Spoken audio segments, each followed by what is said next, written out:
जय जय राम। सादा नमन परम प्यारे राम, परम पूज्य गुरुजन, परम दिव्य आत्माएं और आप सबके मंगलाशीष लिए परमेश्वर अकारण कृपा करके अपने श्री चरणों में लेकर आए हैं। उनका बारंबार धन्यवाद, अनंत बार धन्यवाद। गुरुजनों की अकारण कृपा से वे हमें इस समय मन के रूपांतरण में लेकर आ रहे हैं। उनका बहुत बहुत धन्यवाद, अनंत बार धन्यवाद, अनंत बार धन्यवाद।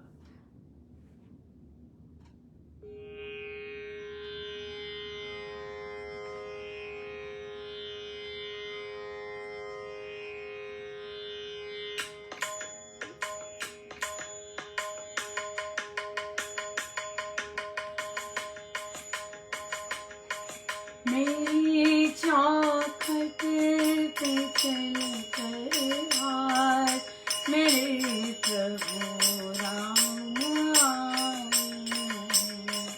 मेरी चौखट पे चल कर आज मेरे प्रभु राम आए। बजाओ ढोल स्वागत में मेरे प्रभु राम आए।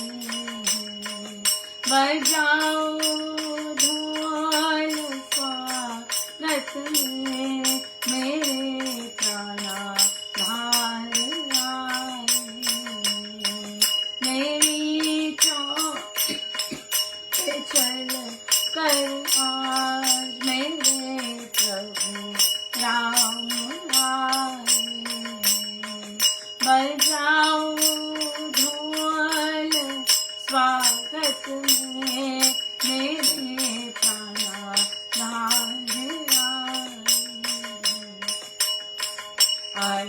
मेरे राम जी मारे अंगना, आए मेरे राम जी मारे अंगना, आए मेरे राम जी मारे अंगना, आए मेरे राम जी मारे अंगना, आए मेरे राम जी मारे अंगना, आए मेरे राम जी मारे अंगना।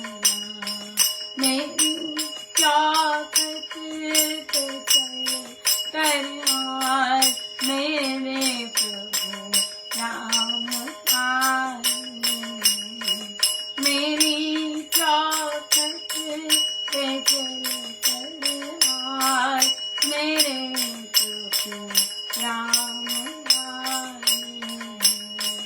बजाओ ढोल स्वागत में मेरे प्राणधार आए। बजाओ ढोल स्वागत में मेरे प्राणधार आए। आए मेरे राम जी मारे अंगना, आए मेरे राम जी मारे,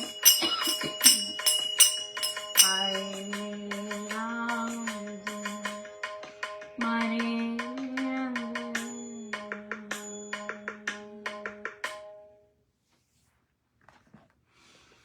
श्री प्रवचन पीयूष जी, पृष्ठ 49। मूर्ति में भावना होने के कारण पहाड़ी लोग पत्थर को देवता कहते हैं। कुल्लू कांगड़ा के देवता देहाती लाते हैं साफ सुथरे कपड़े पहनकर 10-10 मील से 15 मील से। देवता के दर्शन एक बाद ऐसे अवसर पर नृत्य भी और गाने भी। देवता लकड़ी का बना होता है। उस समय के रिवाज थे जब गमनागम कम था। एक पत्थर को कौन लाता? न मूर्ति में देव है न पत्थर में, वे तो भावना में है। पंडित नेहरू जी दूसरी बार अमेरिका गए। टेलीविजन का इंतजाम कर दिया उनके भाषण के प्रसारण के लिए। जब उन्होंने बोलने को कहा गया, वहां भिन्न भिन्न देशों में रेडियो और टेलीविजन पर 50 लाख व्यक्तियों ने उनको सुना और देखा। कई 400 मील दूर और कई 1000 मील दूर। तो रूप और शब्द दोनों ब्रॉडकास्ट हुए। शब्द भी आकाश में हजारों मील दूर और रूप भी एक जगह बोलना हुआ लाख जगह बोलता हुआ दिखाई देता है। रूप देखने में अंतर दिखाई नहीं देता। ये विज्ञान से इस समय इतनी बात सिद्ध है। भगवान आपके पास ही है, वे दूर नहीं है। यदि ये भावना कभी कभी आ जावे तो इससे बड़ा लाभ होता है। जल होता है तो ही मछली तैरती है, पंछी टहनी पर बैठता है, वनों में जहां वृक्ष होते हैं, पर जब उड़ना चाहे तो ऊंचा आकाश है। ऐसे ही परमेश्वर को जितना दूर समझते हो उतना ही गलत विचार है। उससे झूठ, अहंकार आदि होते हैं। साधना करने वाले साधक को ये भावना रखनी चाहिए कि राम हमारे पास है, वैसे भी पास है और आराधना में तो है ही। इसलिए परमेश्वर को सदा पास समझना चाहिए। इससे बड़ा लाभ, बड़ा लाभ, बड़ा लाभ। साधना सत्संग होशियारपुर, दिनांक 24 व 25 दिसंबर 1947, प्रातः 10:30 बजे। यस, बहुत सुंदर। बिल्कुल, ये अभ्यास से आता है।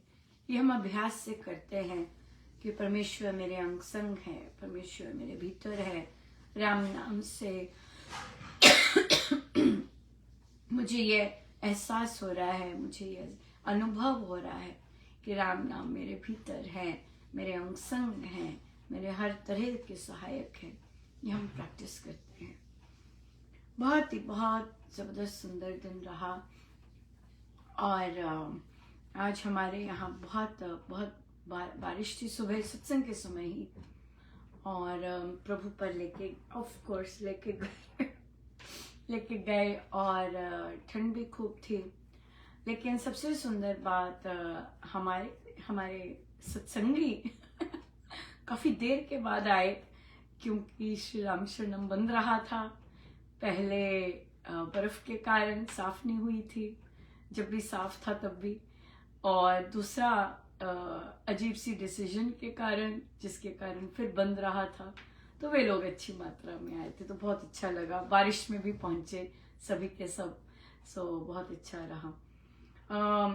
बहुत महाराज की बहुत कृपा थी कि जैसी मैं गाड़ी से निकली और अंदर तो फुट सब भांगड़े का डोल चल रहा था। मैं लिटरली नाश्ते में गई, मैंने कहा ये क्या हो रहा है। और अंदर भी सारा, चाहे अब देखिए कई बार बुजुर्ग हो जाते हैं और बजा तो रहे होते हैं, लेकिन स्केल कुछ और होता है, गायन कुछ और होता है। और फिर बुजुर्गों की जिद होती है कि नहीं हमें सत्संग का नहीं है, बस जैसे होता है हो। ये बुजुर्ग लोग इस तरह के कई होते, कई तो ठीक होते हैं। तो फिर गायनों पर देखिए इतनी भारी भरकम अंदर से ही इतनी कृपा बरस रही थी कि बिल्कुल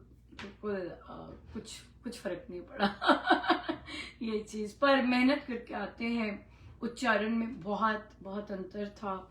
और नहीं तो गलत तो उच्चारण, मेरे पास जो बैठी थी वो भी गायिका थी, लेकिन उनका मुझे सुन गया था एक शब्द, पर जो गा रही थी उनका ठीक था। सो उसके बाद भक्ति प्रकाश जी बहुत सुंदर हुए, बहुत अविरल आनंद चलता रहा महाराज का। फिर हमारा जूम पे हुआ एक भजन, और फिर जो दूसरा भजन था लास्ट वाला, वो टोटल ऑफ था। ऑफ में मेरे से साज बजते नहीं है जो बहुत ज्यादा बेसुरा हो, लेकिन कोई एक लाइन तो होती है सुर में वो मैं गा लेती हूँ साथ, लेकिन मैं बाकी बेसुर में नहीं गा पाती। गाना भी क्या चाहिए है ना, जो ऑफ ट्यून है वो तो ना गाओगे साथ में, पर लोग गाते हैं सपोर्ट के लिए। सपोर्ट बड़ी है जबरदस्त कि बेसुर को भी सपोर्ट देना। तो पर मैं शांत हो जाती हूँ, मैं तो, पर मंजीरे बज रहे थे। पर बहुत अच्छा रहा, बहुत कृपा रही महाराज की, बहुत ही सुंदर। आज महाराज ने प्रवचन उनका आई गेस ऑन पर्पस लगाया होगा, जैसी भी महाराज की कृपा पे कि ऐसी बार बार वे कहते हैं बेचारे लेकिन महाराज ने अपने प्रवचन में कहा सुनता नहीं है, पता नहीं क्यों। या बिल्कुल। और उन्होंने वृद्ध महिलाओं पे ही बोला, वृद्ध महिलाएं पीछे कुर्सी पे जाके बातें करेंगी, वेट नहीं कर सकती हैं, कुर्सी पे ही स्टार्ट कर देती हैं बातें करना। सेम जो होता है, जाप चल रहा है, कोई उनको वो नहीं है। कितनी बार प्रार्थना की है कि जाते भी राम बोला करो, नहीं सुनती हैं। तो महाराज कहते पता नहीं कितनी उम्र रह गई है, कितना समय रह गया है, बातें ही बातें बातें बातें, खत्म ही नहीं होने को आई। सो बहुत बातें। सो इसलिए बड़ी कृपा रही।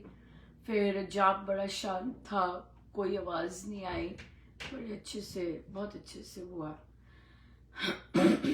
एक जगह खुला सत्संग हुआ और वहां पर एक साधिका जी पिछले वर्ष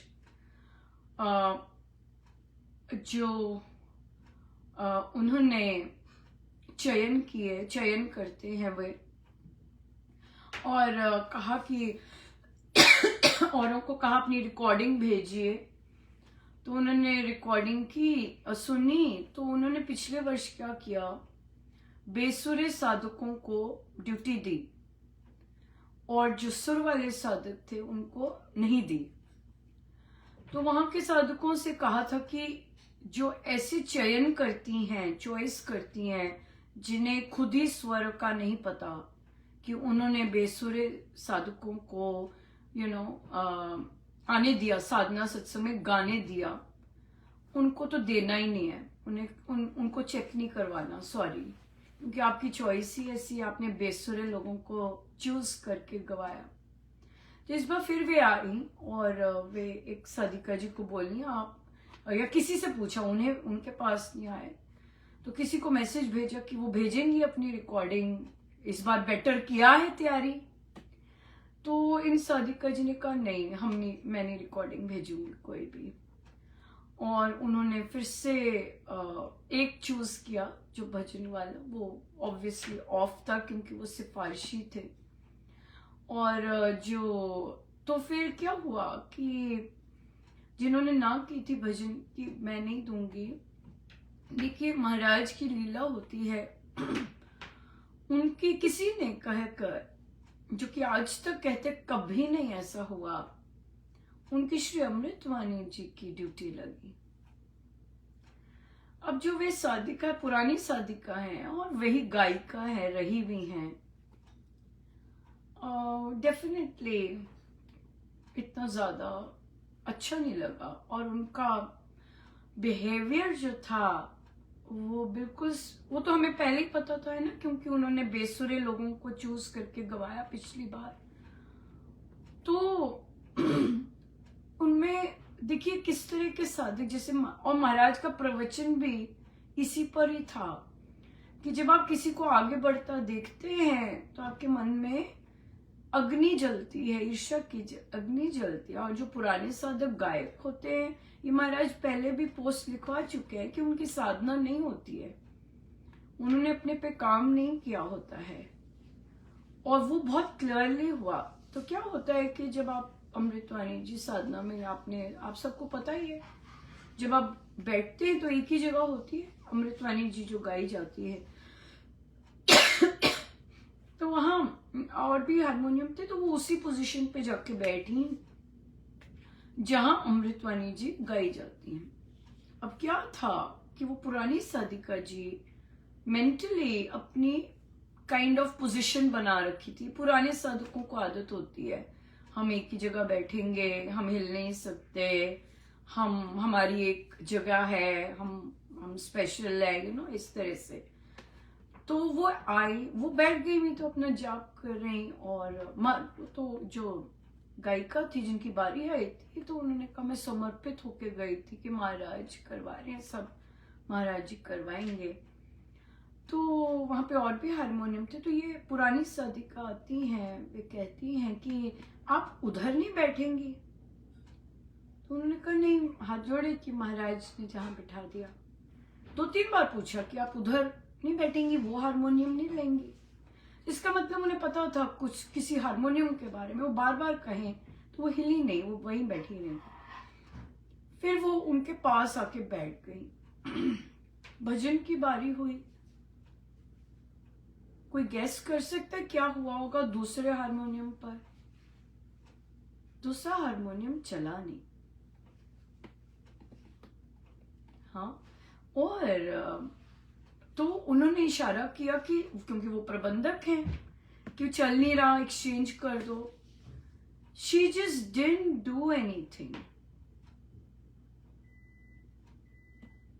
पता नहीं, जो पुराने साधक है इतनी अग्नि में जल रहे होते हैं कि वो भूल जाते हैं कि साधना सत्संग हो रहा है, यहाँ पे गुरुजन पधारे हुए हैं। हमें साधना सत्संग इकट्ठे मिलकर अच्छा बनाना है। लेकिन क्या है, ये अग्नि ब्लॉक कर देती है विवेक को और कामना एक्चुअली, क्योंकि वो ऑलरेडी ब्लॉक था। उनका कामना थी कि वो उस पोजीशन पे बैठी। बहुत सारे पुराने साधकों को इस तरह की ब्लॉकेज हो जाती है पोजीशंस की ना, कहाँ बिठाया गया है, हम कौन हैं, मतलब बहुत ज्यादा। तो वो तो सोच ही नहीं पाई। तो महाराज की कृपा थी कि वो बहुत अच्छा गा पाई, चाहे हारमोनियम नहीं चला। फिर श्री अमृतवाणी जी आरंभ हुई। तो ये साथ में बैठ के वही पुरानी साधिका जी पहले तो कहते हुए इतनी जोर जोर की, क्योंकि वो सुनना शुरू हो गया।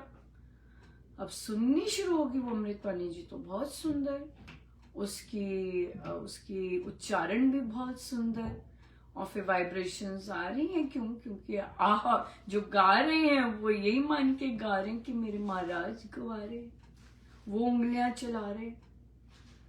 तो ये जो महिला है, इनकी तो ये पहले तो सांस इतनी जोर जोर की आने लग गई। तो जो साधिका जी थी वो उन्होंने सुन रखा था कि नेगेटिव वाइब्रेशन कैसे होती हैं, लेकिन आज वो महसूस कर रही थी बिल्कुल साथ बैठ के। और फिर उन्होंने छेने पकड़ लिए, वो इतनी जोर जोर की बजाए कि बाकी महिलाओं ने उन्हें इशारा करके कहा कि धीरे बजाओ, इतनी जोर जोर की नहीं, क्योंकि सॉफ्ट आवाज होती है, हमें पता नहीं कि लाउड स्पीकर पे कैसे आ रही है। अब साथ ही इतना इंटरेस्टिंग खेल चल रहा होता है ना, जैसे अगर आप सुन भी रहे हैं तो आप ये सोच रहे हैं कि ये चल क्या रहा है, ये साधना चल रही है। ओह माय गॉड, जिन साधक जी ने इन साधिका जी का रिकमेंड किया था, उनके वो भी गायक हैं, उनकी बारी नहीं थी कोई गाने की, लेकिन उनके आगे माइक था और वो अपनी ही अमृतवाणी जी करने लगे। फॉर्चुनेटली उनका माइक पीछे तक नहीं गया, तो सारी संगत को सुना नहीं इतना ज्यादा, लेकिन उनको लग रहा था कि कोई बीच बीच में कुछ कर रहा है गड़बड़। अमृतवाणी जी समाप्त हुई हैं, महाराज का प्रवचन आरंभ हुआ है। तो ये जो साधिका जी साथ में बैठी हैं, इनको कहती हैं उठो और पीछे जाके बैठो।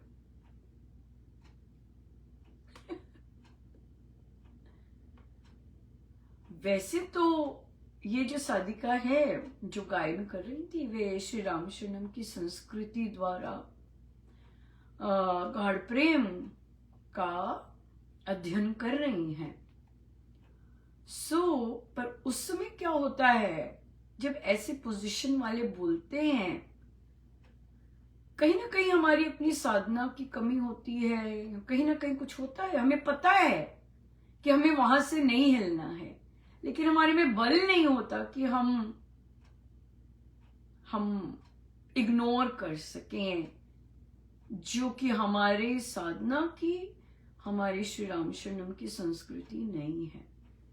ये बैठ के यूं ही नहीं होती, ये महाराज ने यूं ही नहीं बैठ के लगाई। ये इसलिए लगाई हैं ताकि साधारण साधक, इस तरह के बुलीज जो होते हैं, राइट, जो कुछ भी कभी भी उन्हें पता ही नहीं है कि महाराज का प्रवचन चल रहा है और आप किसी को बोल रही हैं यहां से उठो और पीछे जाओ। क्यों? क्योंकि अब आपसे सहन नहीं हो रहा। इतनी सुंदर अमृतवाणी जी हुई, आपसे सहन नहीं हो रहा। वैसे तो उन साधिका जी को उठना नहीं चाहिए था, लेकिन ये सीख होती है, राइट। ये सीख होती है कि जो अधर्म के कार्य करते हैं और जिनका विवेक अधर्म डिसीजंस के कारण बंद हो जाता है, हमें उनकी नहीं सुननी है। हेलो हमें पता है कि और उन्होंने कहा कि उन्होंने बिल्कुल बोला मुझे, कहते महाराज का प्रवचन चल रहा है तो मुझे उठाया, तो मैंने उनसे कहा कि आप उठे क्यों? जब आपको पता है कि सत्संग में उठा नहीं जाता है, चला नहीं जाता है, आप उठे क्यों? सिंपल बात है। आपको जब पता है कि नहीं उठाया जाता, आपने कहना क्यों? आप स्विच क्यों नहीं हुए? क्योंकि वह महिला,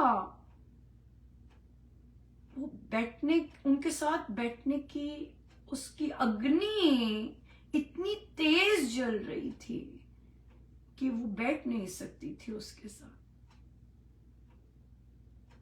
लेकिन ये साधारण साधकों को स्ट्रांग रहना है। यू शुड बी अवेयर कि हमारे सत्संग की संस्कृति क्या है। चाहे कोई भी पुराना साधक है, चाहे ट्रस्ट का प्रिय है, it just doesn't matter, because they are forgetting that Maharaj ji sitting in front. आपको भूलना नहीं चाहिए कि महाराज सामने बैठे हैं और आप ये करें। आज मेरे साथ ऐसा हुआ, मैं जब गई तो जो मुझे सामने जगह दिखी तो मैं वहां पे बैठी साइड पे, इतनी जोर की नेगेटिव वाइब्रेशन स्टार्ट हो गई। महाराज ने कहा उठो यहां से, और मुझे प्रातः पाठ में जब पॉज हो जाती है, क्योंकि मैं मंजीरे बजा रही होती हूँ, पॉज करके मैं एकदम साइड पे जाके उठी, क्योंकि मेरे पीछे जो था वो कोई क्रोधित, उसकी वाइब्रेशन जबरदस्त शूट की। और जैसे मैं वहां पे जाके बैठी साइड पर, उसको पता चल गया कि इसको पता चल गया है कि मुझे क्रोध आया है। उसके बाद कोई वाइब्रेशंस नहीं आई। ये काम कर रहे होते हैं पुराने लोग सत्संगों में बैठ के, राइट। लेकिन अ नॉर्मल साधक, एन एवरेज साधक शुड बी वेरी क्लियर। कोई भी डाउट नहीं होना चाहिए कि हमारे सत्संग की रीति क्या है, हमारे सत्संग की संस्कृति क्या है। जितने मर्जी पुराने हों कोई बात नहीं, लेकिन अगर हमारे सत्संग में उठा नहीं जाता है और पीछे चला नहीं जाता, जब महाराज के प्रवचन हो रहे हैं, आपको नहीं उठना है। हेलो, अगर उसकी प्रॉब्लम है वो उसकी प्रॉब्लम है, आपकी प्रॉब्लम नहीं है। उसके अंदर अग्नि जल रही है ईर्ष्या की, वो उसकी प्रॉब्लम है, क्योंकि वो काम नहीं करके आई है 1 साल बाद कि मैं साधना में कैसे मुझे काम करके जाना है अपने पर। चौधरी बन के थोड़ा ना जाना होता है हमेशा। काम किया नहीं, साधना की नहीं, और फिर इस तरह के काम आप करते आके क्या सबको क्या दिखता है ना। फिर देखिए क्या हुआ। अब वो गायिका है, जब शाम को रात्रि को सुंदरकांड जी हुए, वो बजे ही नहीं अच्छे। आपको क्या लगता है कि महाराज स्वीकार कर लेते हैं ऐसी चीजें? महाराज नहीं बैठे होते वहां पर। आप क्या दूसरों के साथ कर रहे हैं, आप किस तरह का बुली बिहेवियर अंदर से और बाहर से कर रहे हैं, तो महाराज क्या स्वीकार करते हैं ऐसे? बिल्कुल भी नहीं। अपने आप ही वहां पे रिजल्ट दिख जाता है। तो उन साधिका जी को कहा कि आपको उठाना है कि वो जो साधिका जी हैं वो शुरू करें और अंत करें, और बीच के जो सारे हैं वो आप लोग करो, क्योंकि आप लोगों को बहुत सुंदर गाना आता है, आपको प्रैक्टिस है, राइट। सो इसलिए ये जो चीजें है, ये सत्संग है, ये भक्ति है, ये पॉलिटिक्स नहीं है।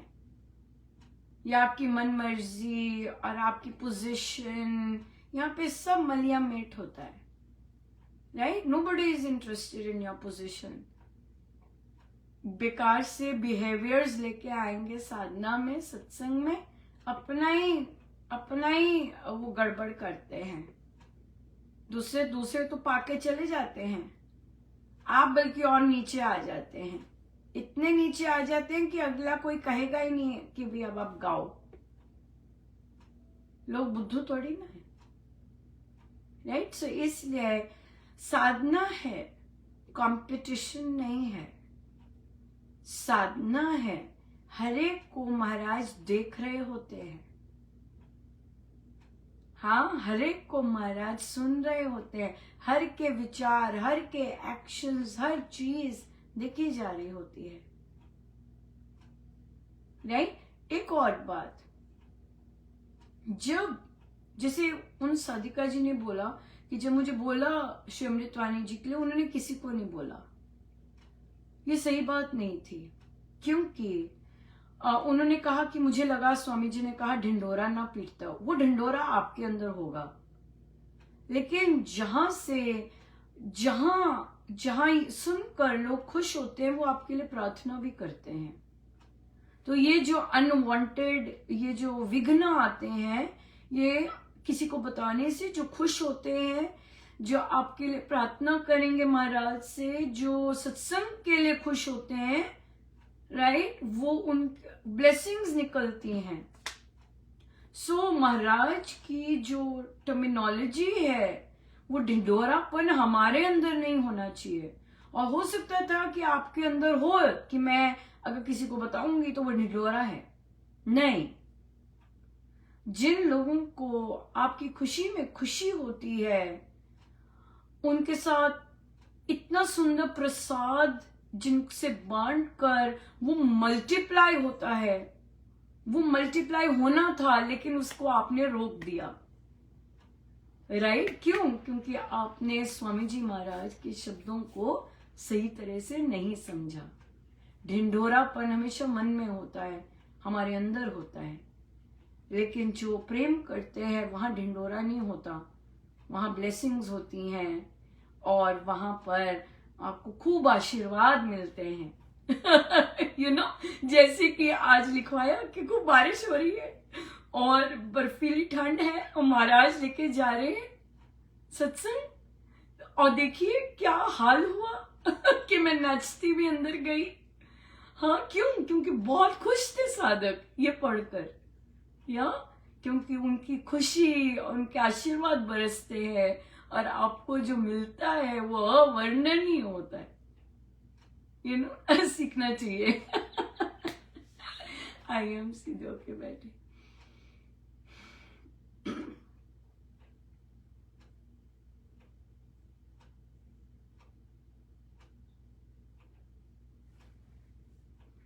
सब गुरुजनों का उनके श्री श्री चरणों में जय जय राम, जय जय राम।